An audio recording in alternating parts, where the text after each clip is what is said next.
Hola, ¿qué tal? ¿Cómo están todos? Muy buenas tardes. Bienvenidos una vez más aquí al Centro de Estudios Neoágil de la Fundación Orahain. Hemos tenido una pausa muy amplia por parte mía. Me había costado trabajo el poderme conectar para las clases de este curso, pero gracias a Dios ya estamos de vuelta. Estamos con toda la actitud de querer continuar con el estudio, concluir este proyecto que llevamos iniciado desde hace un año con respecto al estudio de los 13 principios de fe de Maimónides.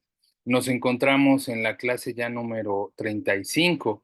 Esta es nuestra clase número 35 y estamos en el principio número 11.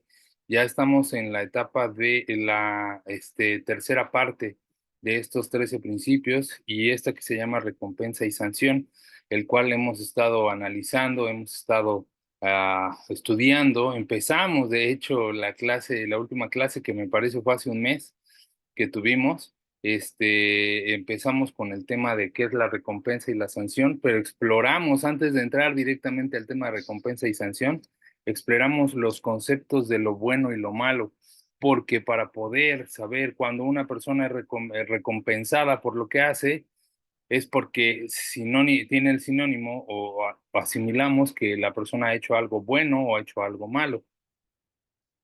Y de ahí empezamos a concatenar una serie de pensamientos, de dudas, a tratar de descifrar esta idea de qué es lo bueno y lo malo, más bien a develarla desde la perspectiva del judaísmo sobre qué es lo bueno y qué es lo malo. Y empezamos a explorar. Voy a hacer una recapitulación por si ha quedado, yo sé que pasó mucho tiempo desde la última clase, así que voy a hacer una recapitulación de lo que vimos la clase pasada para que lo hilemos a esta clase y lo conectemos y con ayuda del cielo, bueno, podamos hacer una clase exitosa el día de hoy.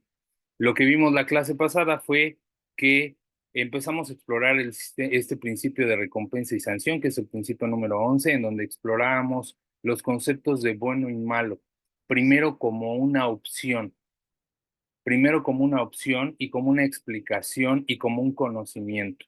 En estos tres aspectos los exploramos. Primero vamos a abordar el tema del conocimiento. Hablamos de que el tema del conocimiento de lo malo, es decir, si Dios existe y sabe que va a suceder algo malo, ¿por qué lo permite? ¿No? Y poníamos varias conjeturas, hacíamos varios análisis. Uno de ellos era porque Dios existe y no le importa el mundo o ha abandonado el mundo. La otra era porque Dios existe, pero en realidad es un Dios malo, un Dios perverso, porque permite que exista la maldad o la promueve o la estimula o la tolera, ¿no?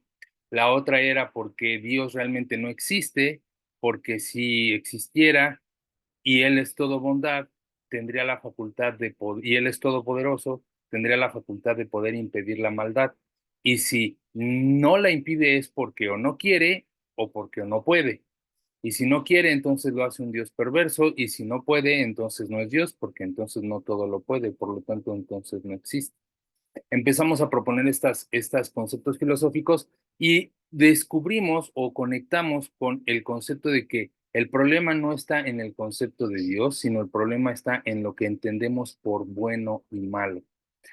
El problema está en cómo definimos y cómo comprendemos la bondad o la maldad. Y empezamos desde la luz del judaísmo a revelar qué es esto realmente de lo bueno y lo malo. Y vimos la primera definición de lo bueno y lo malo como algo que no necesariamente que no es malo como lo hemos conocido nosotros en términos de contrario o opositor, sino que se presenta como una opción, o más bien no es malo en términos de diabólico, demoníaco o en términos antagónicos a Dios, sino más bien que se presenta como una opción, una ocasión, una necesidad para poder tener algo llamado libre albedrío, es decir, libertad de elección. ¿Por qué? Porque decíamos que para que pudiera una persona optar por el camino de la virtud, tendríamos que mostrarle que no es el camino de la virtud y por lo tanto debe de existir eso que es malo, no para que pueda permanecer y trascender, sino con la intención de que no sea elegido y que se pueda mostrar cuál es el camino apropiado, cuál es el sendero correcto, cuál es la opción que debería de tomar la persona. no existe con la intención de que sea reproducida esa mala acción o esa maldad, sino existe con la intención de que exista como una opción que nunca se debe tomar, pero para que se tenga esa opción de que el ser humano tenga la capacidad de poder elegir. También entrábamos, o más bien coqueteamos con el conflicto que todavía hemos desarrollado sobre si la persona en realidad tiene capacidad de elegir, porque si Dios conoce los pensamientos del hombre, entonces, ¿por qué no lo detiene antes de realizar algo malo? Y pensábamos, porque no puede, o porque no quiere, o porque no sabe. Y si es porque no puede, entonces no es Dios. Y si es porque no sabe, es porque el conocimiento de Dios, entonces no todo lo sabe, porque Dios no todo lo sabe. Y ahí es cuando decíamos que es el problema del concepto del mal en el conocimiento de Dios. El conocimiento de Dios no es como el conocimiento del hombre, que se abstrae de afuera hacia adentro, sino que sucede simultáneamente. Conocimiento y Dios es uno mismo. Por lo tanto, no es que Dios no sepa los conocimientos del hombre, sino que permite el actuar del hombre de manera libre. Y aún sabiendo cuál será su decisión, le da la oportunidad de elegir con la intención de que pueda tomar la mejor decisión, tomar la decisión correcta, optar por este camino de lo bueno y no de lo malo. También hablábamos con respecto a cómo el mal en realidad al principio no formaba parte de la creación de Dios, sin embargo, existió. No formaba parte más bien de que existiera dentro del hombre, sino que existía fuera del hombre. Cuando el Génesis, el libro de Bereshit, relata, según el judaísmo, la creación del hombre y la mujer, pone un tercer elemento, un tercer ser hablante, igual que el hombre y la mujer, que es una serpiente, a lo cual se relata que eso representa el mal. Y el mal no se encontraba en el hombre y la mujer, sino que después de haber pecado, después de haber sido tentados, es que ellos asimilan la maldad. Y este asimilar de la maldad no es que se conviertan en personas malas, asesinas y demoníacas, sino más bien que transquiversan y confunden lo verdadero y lo falso, que es cuando ya no podemos distinguir entre lo que es permanente y lo que es intrascendente, es decir, lo que es eterno y lo que es temporal. Y es en términos de comprender esto que vamos a abrir la clase del día de hoy para poder comprender a mayor profundidad en realidad qué es esto bueno y qué es esto malo. Porque hacíamos la última pregunta en la clase pasada y cerramos con esta incógnita que nos dejó enganchados al estudio, que era, ok, cuando entendemos a lo bueno y lo malo como esta capacidad de poder elegir, como un camino, como una elección, como una tendencia, como una inclinación que la persona tiene, no es propiamente una acción, es decir, no es que la persona sea mala, sino que es una inclinación que la persona puede tener, es una forma de poder elegir una acción, un actuar, pero no es propiamente el actuar, sino es propiamente la posibilidad de ser. Es como el ser en potencia, pero no es el ser propiamente. Pero hablábamos también de otro tipo de observación de la maldad o de lo malo que sucede en el mundo y decíamos, ¿qué pasa cuando un niño tiene cáncer, ¿no? Cuando una persona inocente, al parecer, sin haber cometido ningún tipo de mala acción, o es más, sin haber tomado una decisión, le acontece una desgracia como la enfermedad, como daños en la salud, y mucho más cuando lo que tenemos delante de nosotros es un infante que actúa sin aparente dolo, sin ningún tipo de maldad, que su experiencia de vida todavía no lo ha hecho ensuciar o no ensuciar, sino opacar sus acciones, sus elecciones con actos egoístas o con malas decisiones, sino que simplemente es puro, por decirlo de alguna manera. Y aún así le acontecen este tipo de cosas que a la vista de cualquiera podrían de ser desgracias. Y ahí es cuando nos preguntamos, ¿por qué a las personas buenas les pasan cosas malas? ¿No? ¿Por qué? Ok, puedo entender cuando la persona es la que toma la decisión, puedo entender que es una inclinación propiamente de la persona y que ella puede decidir o optar si hacerlo o no hacerlo. Pero ¿qué sucede cuando lo que sucede, cuando lo que pasa no es una decisión propia del individuo, sino más bien parecería algo de la suerte, algo del destino, algo del azar, algo de una predisposición, algo de que ya estaba escrito y podríamos interpretarlo de mil y un formas, algo que parecería que está ajeno a la voluntad del individuo, pero aún así le acontece, aún así le sucede, aún así le pasan estas desgracias, aún así le acontecen estas rarezas que no son deseadas y que aún así nos atraviesan en la existencia. Denme un minuto porque estoy perdiendo el libro. Permítanme un minuto, por favor.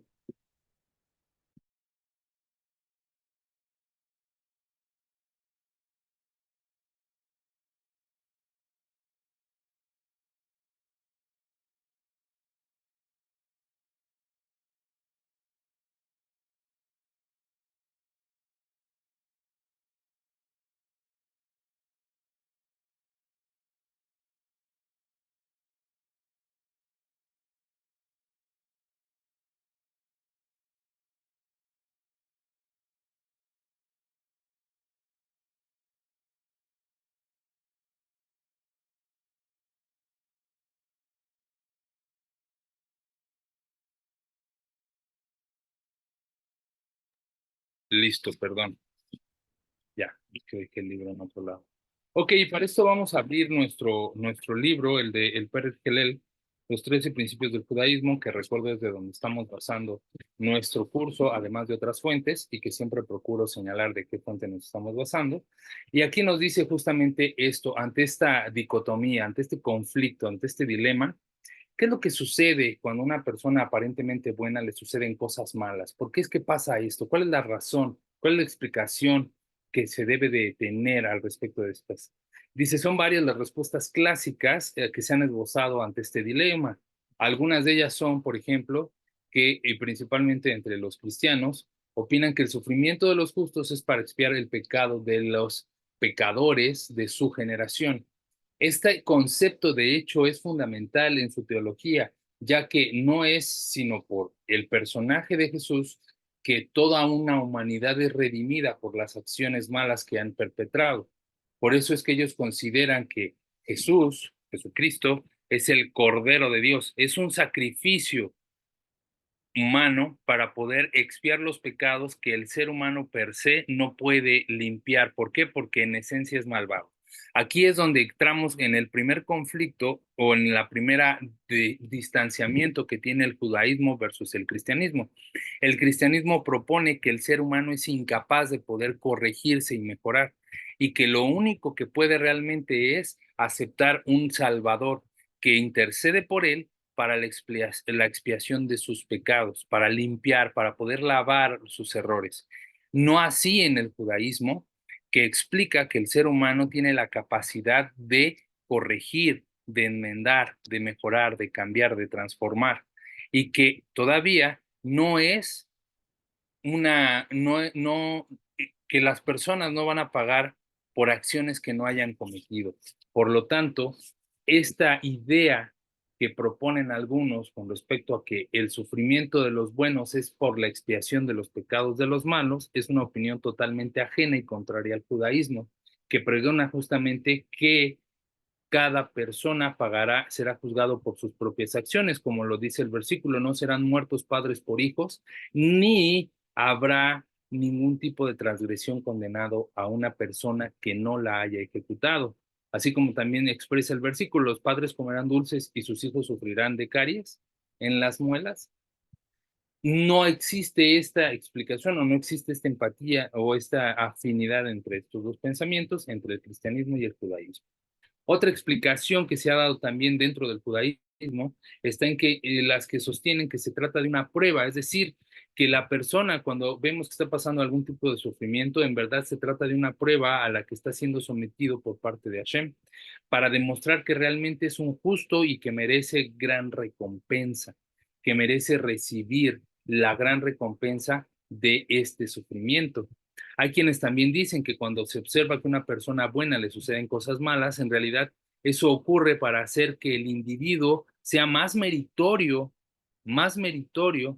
de lo que ya es propiamente y poder recibir una recompensa mayor. de lo que está recibiendo, pero en el mundo venidero. Otros recurren a la justicia divina estricta y aducen que en realidad los sufrimientos que padece la personas justas en este mundo son para expiar por ellos pequeños errores o transgresiones que se han realizado en sus vidas pasadas, en sus vidas, para que de aquella manera, cuando mueran, puedan recibir todos los beneficios de su sufrimiento en el mundo venidero. Y no así aquellas personas que parece que hacen el mal y prosperan y les son retribuidos de manera positiva sus acciones. ¿Por qué? Explica aquí que esta postura dice que aquí las pequeñas acciones justas que estas personas realizan en este mundo les son recompensadas en este mundo para que no haya nada que permita que la persona no reciba la retribución de sus acciones, es decir, el sufrimiento, pero en el mundo venidero. Dios les recompensa en este mundo por esas pequeñas acciones o esas pequeñas cosas buenas que hizo la persona, para que al morir solo quede afrontar su castigo, pues la recompensa ya ha sido recibida en este mundo. Esta es una postura que dice, bueno, entonces cuando una persona aparentemente buena recibe cosas malas o le están sucediendo cosas malas, es para poder redimir, expiar, perfeccionar, purificar y que le espere una recompensa mayor. Otra opinión sostiene la teoría de la reencarnación, que a diferencia de las anteriores, esta respuesta no fue esbozada por los sabios del Talmud, sin embargo, sí figura en el libro del Zohar y principalmente por el Arizal, un sabio cabalista que brinda la esencia de la Torah y en donde se encuentran todas las revelaciones.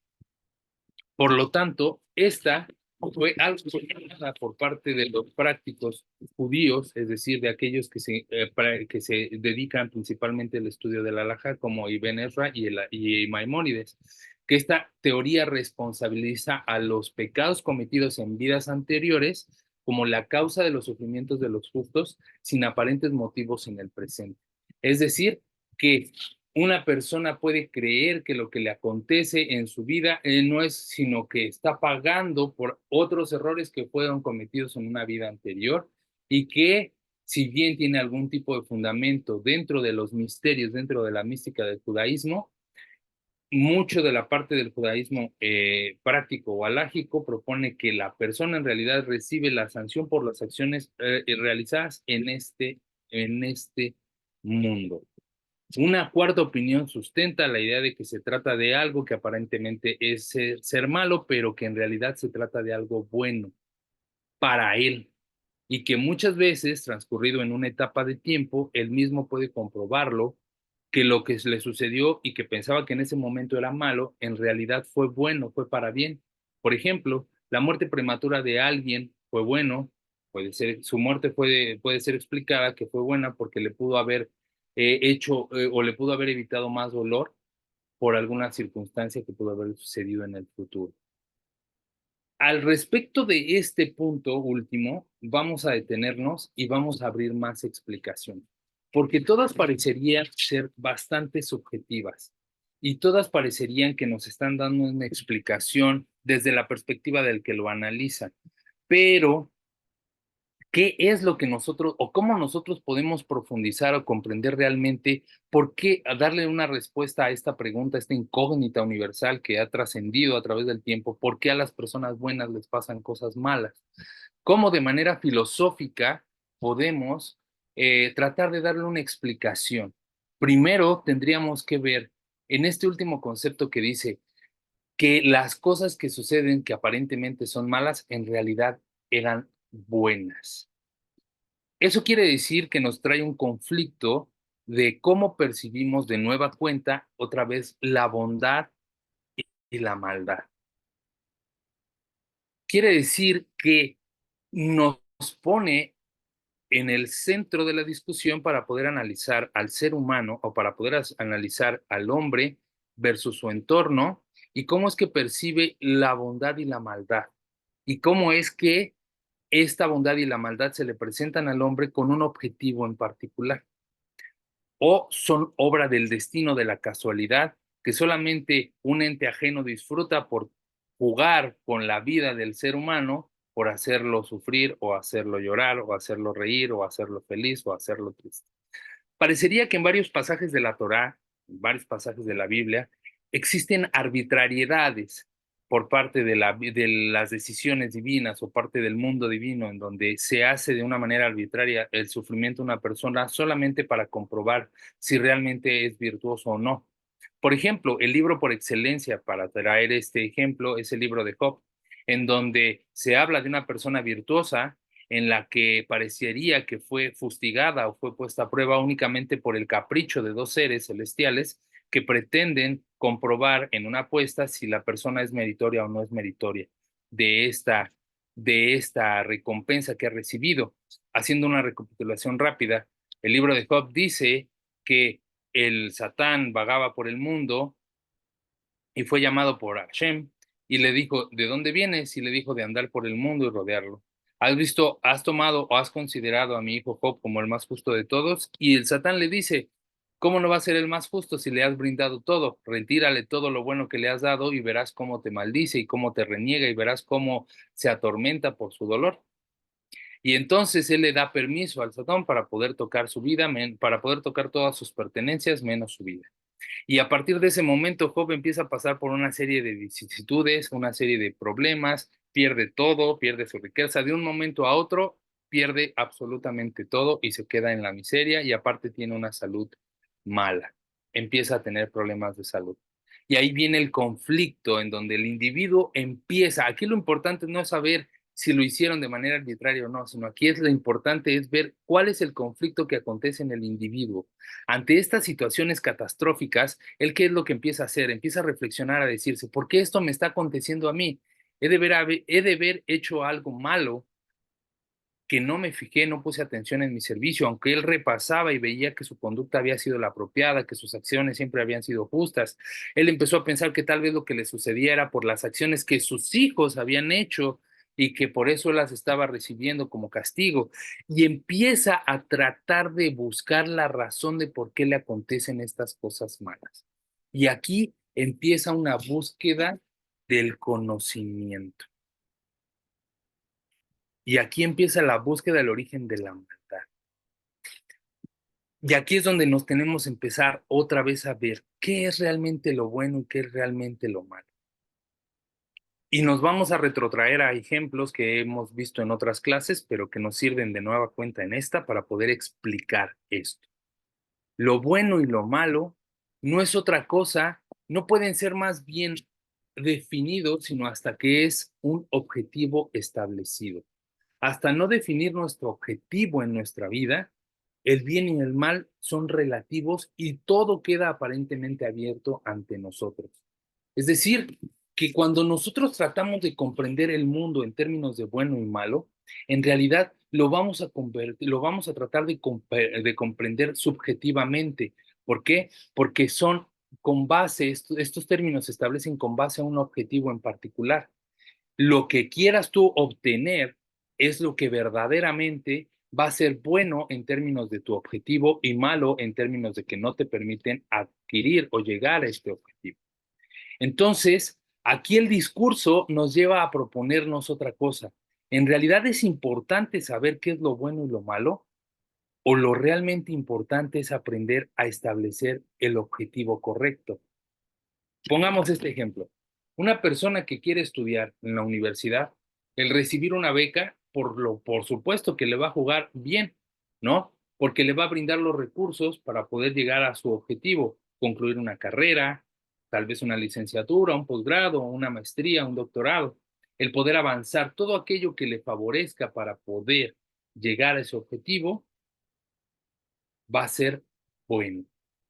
Pero ¿qué pasa si de repente le llega un negocio medio turbio en el cual puede adquirir dinero rápido para poder pagar un libro, un examen, tener un viaje, hacer una práctica y él necesita ese dinero?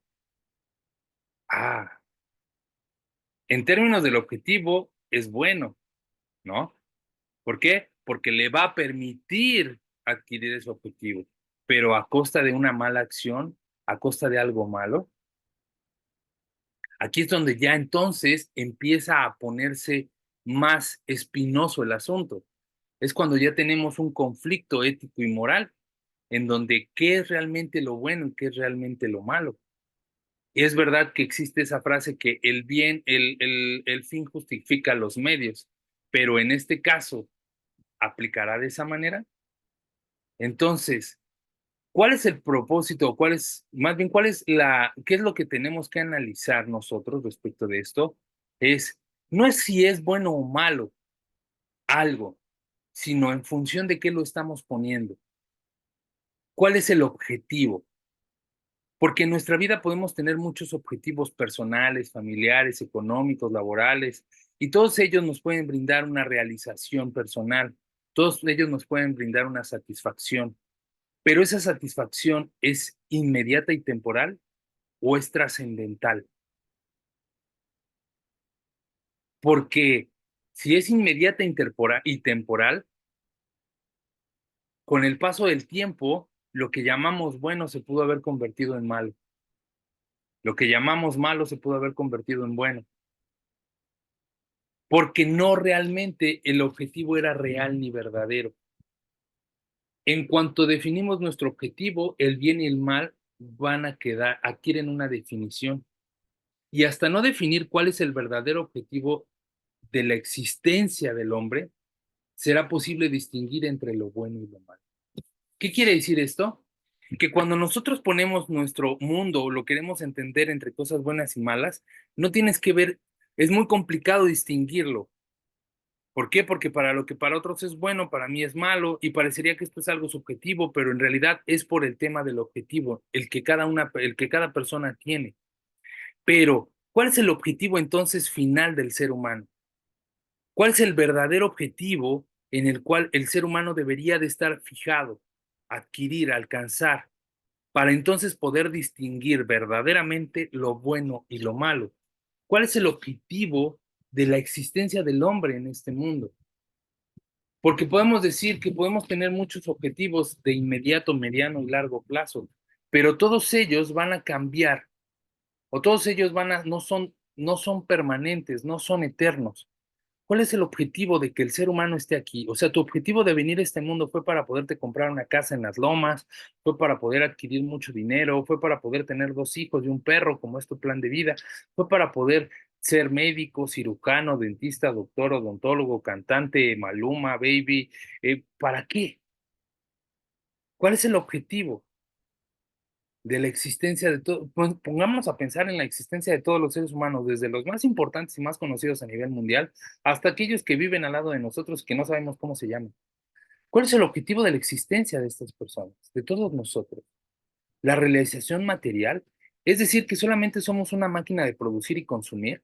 Estamos puestos en este mundo para poder producir materialmente y consumir materialmente. Nuestro ciclo de vida verdaderamente nada más es el crecer, es el nacer, crecer, reproducirnos y morir. Solamente ese es el objetivo del hombre. ¿Cuál es nuestra trascendencia e inmanencia? Si fuera nada más el tema de nacer, crecer, reproducirnos y morir, ¿por qué entonces tenemos esta capacidad de poder expresar, de poder hablar? ¿Por qué entonces no hablar? ¿Por qué no somos como otras existencias que no tienen desarrolladas el sentido del habla como nosotros y que nos da razonamiento? Porque no solamente somos como cualquier otro animal que viene de manera instintiva a hacer lo que tiene que hacer y viene y después lo deja de hacer. Debe de haber una razón por la que el ser humano sea distinto a las demás existencias. ¿Cuál es el objetivo de que el ser humano tenga este sentido común, esta inteligencia, este razonamiento? ¿Por qué esto nos distingue de los demás? ¿Por qué la naturaleza permitió que el ser humano fuera diferente, fuera distinto? ¿Cuál es el objetivo de la existencia general del ser humano? Allí es cuando entonces empezamos a explorar nuevos significados de objetividad, de objetivos. Y cuando ya dejan de ser solamente temporales y se vuelven trascendentes. Porque podemos tener objetivos temporales, pero esos no son los que nos van a ayudar a distinguir entre lo bueno y lo malo. Lo que nos va a ayudar a distinguir entre lo bueno y lo malo es poder tener un objetivo, pero un objetivo trascendente, un objetivo que dé un sentido y significado a la existencia del ser humano. Cuando nosotros empezamos a explorar nuestra vida espiritual, fue por una necesidad creciente.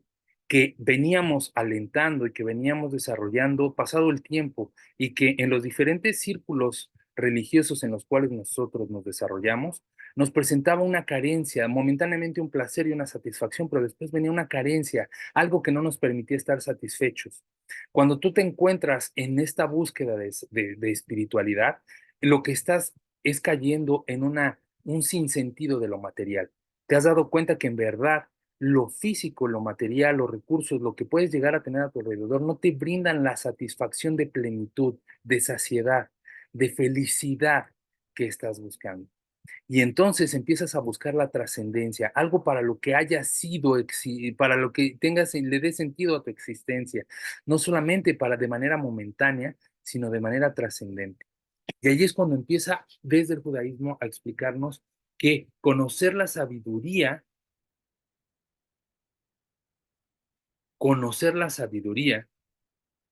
interior de la vida permite al hombre tomar concepción de los verdaderos objetivos y cómo alcanzarlos. Tomar conciencia o conocer la sabiduría interior de la vida permite al hombre tomar conciencia de las verdades, de los verdaderos objetivos y cómo alcanzarlos.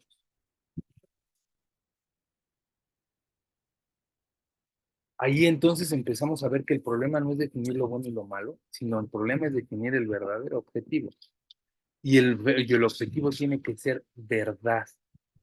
Por eso es que hemos dicho en varias ocasiones que lo importante no es distinguir entre lo bueno y lo malo, sino lo importante es distinguir entre lo verdadero y lo falso, entre aquello que es verdadero y entre aquello que es falso.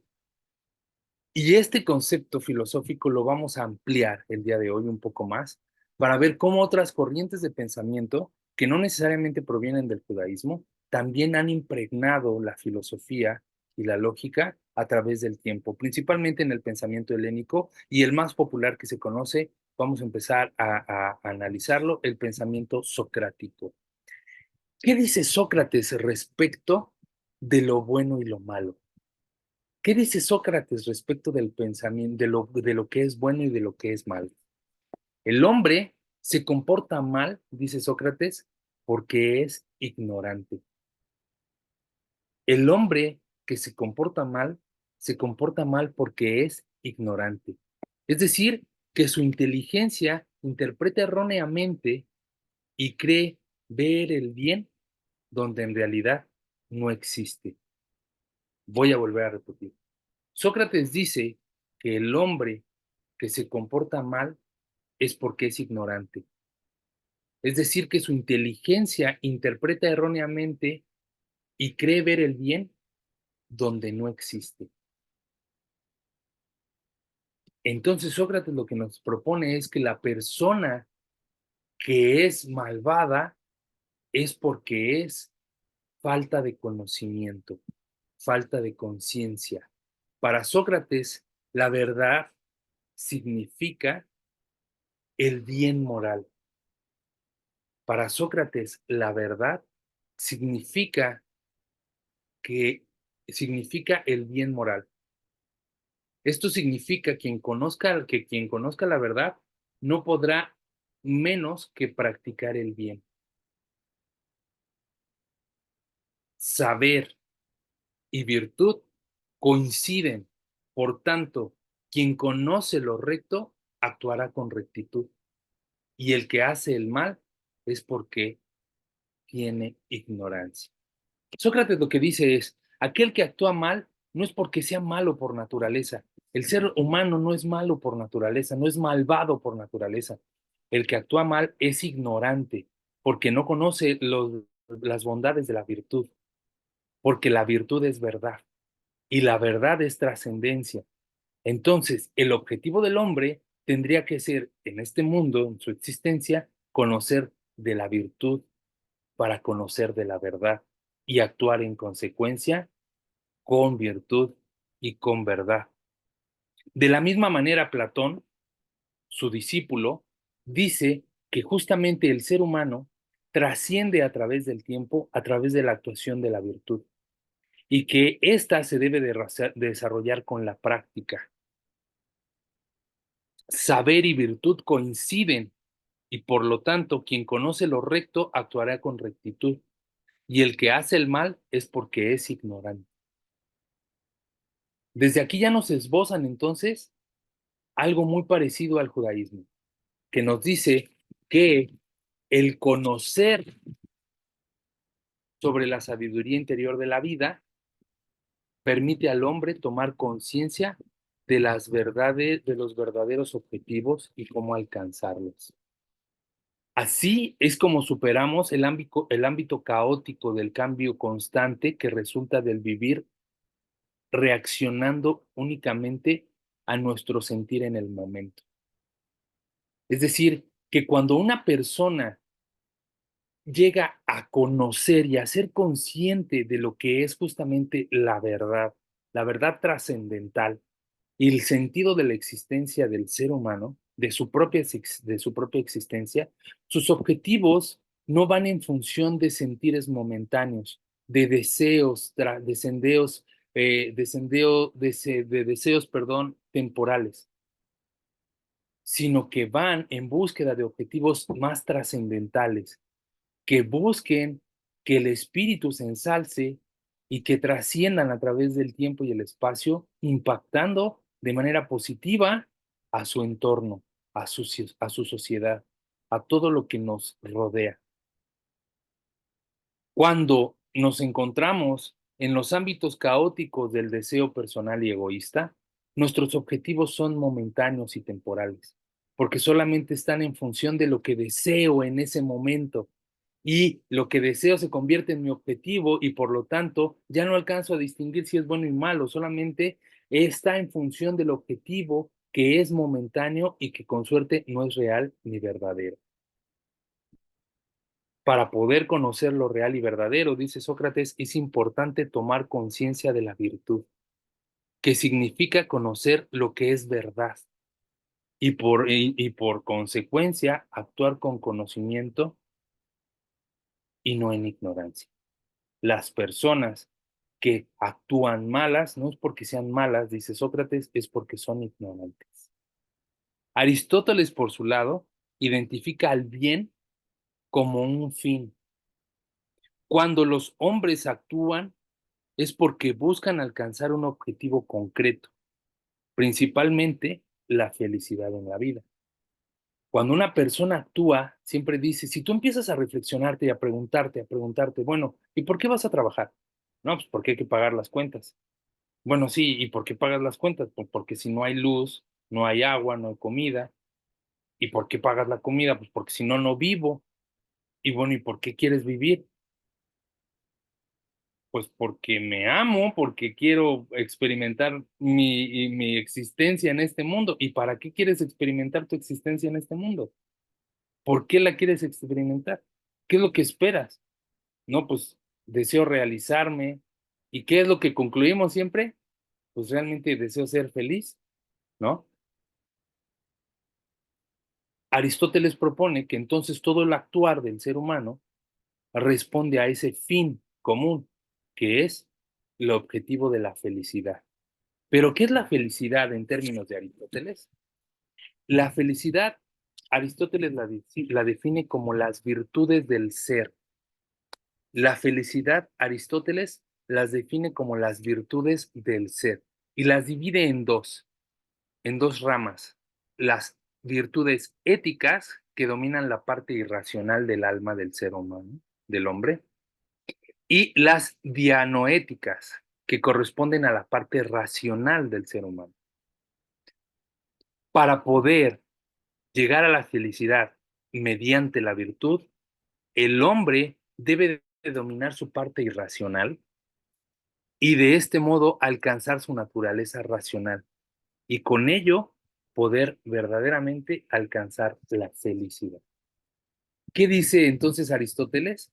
Que la verdadera felicidad del hombre es el desarrollo de la virtud a través de la práctica, del control de los impulsos irracionales para poder alcanzar los lógicos racionales, para poder alcanzar mi alma racional. Es decir, desea que superemos nuestra alma animal, instintiva, emocional, para poder alcanzar nuestra alma racional. En comparación a a la sabiduría del judaísmo, nos explican algo similar, en donde nos dicen que el alma en sus tres niveles iniciales es primero instintiva, primero es un influjo de vida pulsante, es algo que mantiene al cuerpo activo, pero en un segundo nivel es algo emocional, instintivo, animal, que es reactivo, que puede ser colérico, puede ser emocional, puede ser alegre, puede ser triste. Y si tú desde tu alma emocional pones objetivos, estos objetivos van a ser temporales, ya que van a cambiar dependiendo tu estado de ánimo, dependiendo cómo percibas ya tu realidad de manera momentánea. Y entonces por eso dices, si yo tuviera el iPhone 15 sería feliz. Y ya tienes el iPhone 15 y dices, me siento igual. ¿Por qué? Porque el placer, tu objetivo era momentáneo, porque en realidad no ese es el objetivo de tu existencia. Yo quiero ser feliz y si me caso seguro sí voy a ser feliz. Y te casas y no eres feliz, ¿no? ¿Por qué? Porque no era el objetivo, era tu sentir en momentáneo. Si yo tengo ese trabajo, voy a ser feliz, ese es el trabajo de mis sueños. Y te dan el trabajo y dices, ay, por favor, ya quiero renunciar, estoy súper cansado. Después de un año dices, no, yo no me acuerdo por qué quería este trabajo, porque tu objetivo ya es otro, porque el objetivo cambió, porque tu objetivo es momentáneo y temporal, no es trascendental. Por eso, tratar de definir lo que es bueno y malo en función de un objetivo temporal que no es real, no es verdad. Y esto desde el pensamiento helénico ya lo veníamos observando. Es algo que si ustedes quieren profundizar más, van a poder encontrarlo estudiando a Sócrates, a Platón, a Aristóteles, a todos estos filósofos clásicos que empiezan a brindarte esta entrada a lo que es la realización del hombre a través de las virtudes del mismo. Es mediante la virtud, dice Aristóteles, que el hombre puede dominar su parte irracional y de este modo alcanzar su naturaleza racional y con ello la felicidad. ¿Qué podemos entonces sostener en resumen? Que lo bueno y lo malo no son definibles sino hasta la concepción de un objetivo. Sin embargo, si el objetivo no es real o verdadero, obtenido del conocimiento del ser y de su existencia material, y en consecuencia de una trascendencia para el alma, este será mutable, cambiable, transformable, impermanente y por lo tanto será falso. Lo bueno y lo malo no son definibles sino hasta que la concepción de un objetivo se tenga. Pero si este objetivo no es real o verdadero, obtenido del conocimiento del ser y de su existencia material, y en su esencia no será real y tampoco será verdadero, por lo tanto será falso. Eso nos lleva entonces a preguntarnos, ¿cuál debería de ser el objetivo de mi existencia en este mundo? Para que yo pueda distinguir entre lo verdadero y lo falso, para que yo pueda distinguir entre lo bueno y lo malo, y que no actúes como un niño chiquito que no sabe distinguir entre qué es lo bueno y lo malo. ¿Cuál es el verdadero objetivo de mi existencia? El judaísmo explica que el bien máximo en este mundo es la proximidad al conocimiento de Dios. El judaísmo explica que el bien máximo en este mundo es la proximidad al conocimiento de Dios. Por lo tanto, si el máximo bien que puedes adquirir en este mundo no es lo material, no es solamente el conocimiento intelectual, no es solamente el conocimiento filosófico, sino es el conocimiento divino, el conocimiento de los mundos superiores, el objetivo de la existencia del ser humano debería de ser aproximarse lo más que pueda a este bien máximo, desde el lugar en el que existes.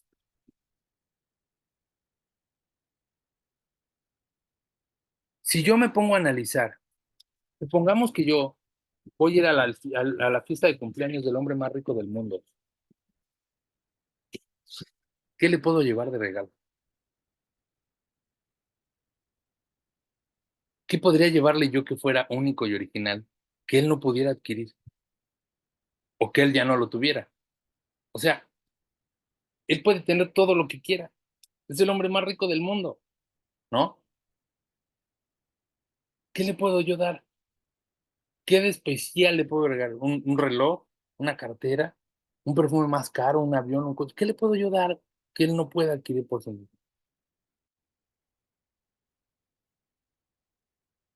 Lo único que le puedo dar es algo que realmente es mío, que realmente me pertenece a mí, que es mi voluntad. Así es con Dios. ¿Qué le puedes dar tú a Dios si Él es dueño de todo?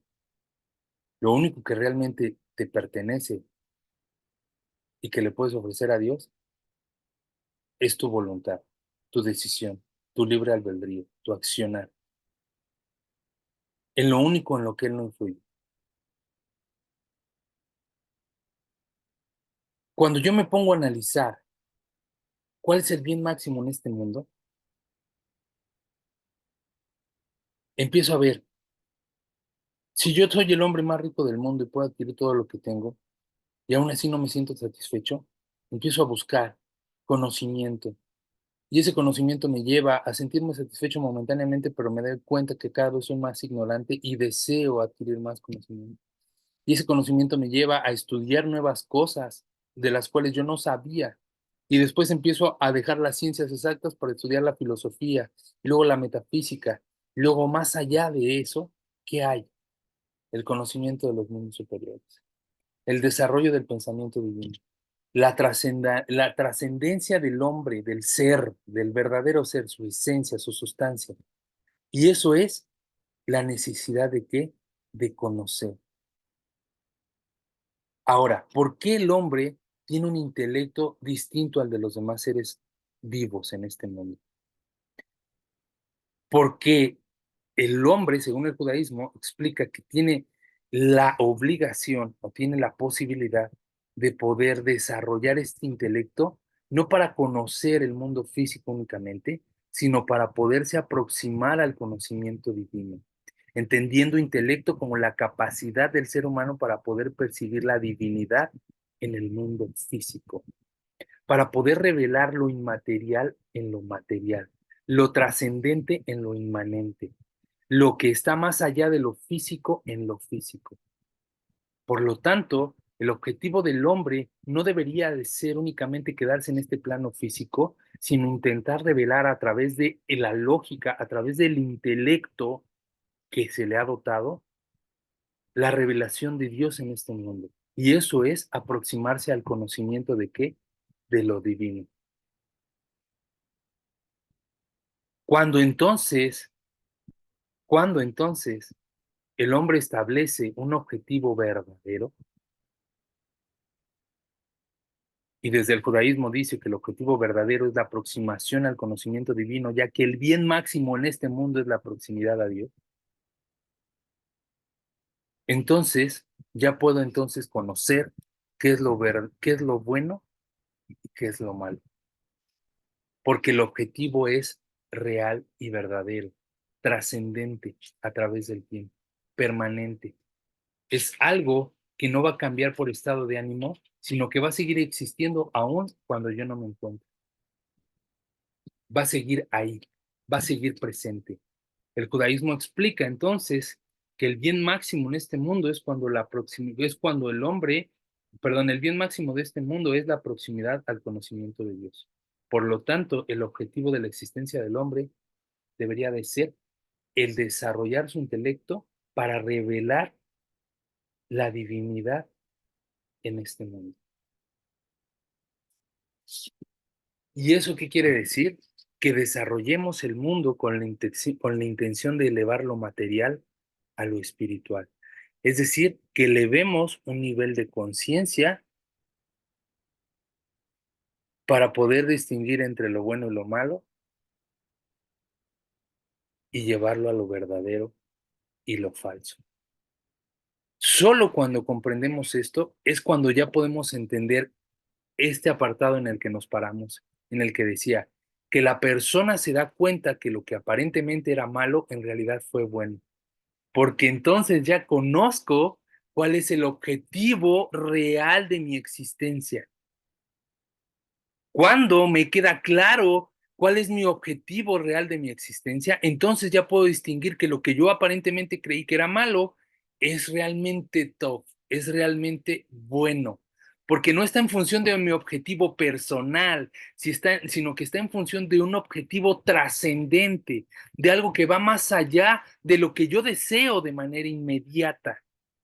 Y ahí es cuando comprendo entonces por qué veo a gente buena viviendo cosas malas, porque tú estás viendo en función de tu objetivo inmediato, de tu objetivo egoísta, de tu objetivo individual, de tu objetivo con limitantes de visión.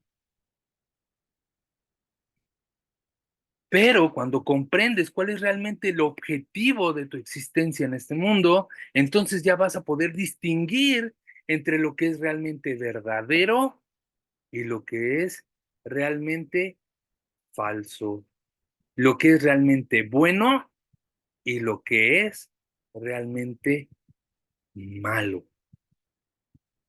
Y entonces es cuando ya cobra sentido eso, cuando dices, todo Dios lo hace para bien. Cuando estás pasando por un momento bien complicado en tu vida y dices, no te preocupes, Dios lo hace todo para bien.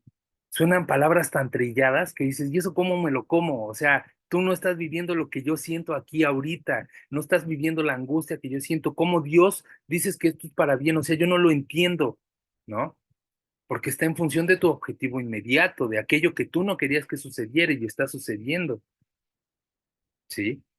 Pero solamente cuando comprendes a este nivel lo que es el objetivo, entonces ya entiendes que verdaderamente lo bueno es, lo malo no es malo, sino realmente era bueno, era top. ¿Por qué? Porque tenía un objetivo distinto, superior, trascendente al que tú estabas pensando. Hasta aquí vamos a dejar la clase del día de hoy.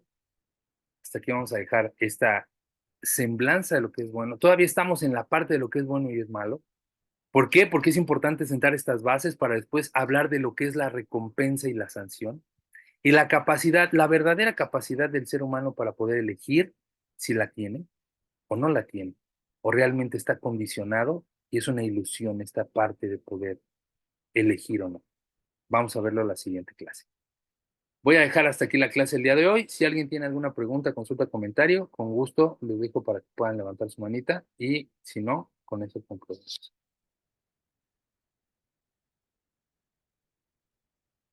Perfecto.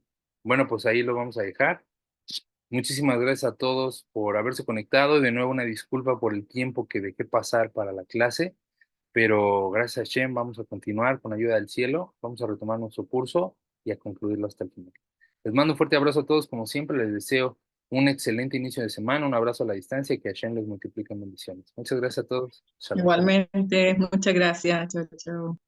Gracias. Gracias, feliz tarde. Gracias.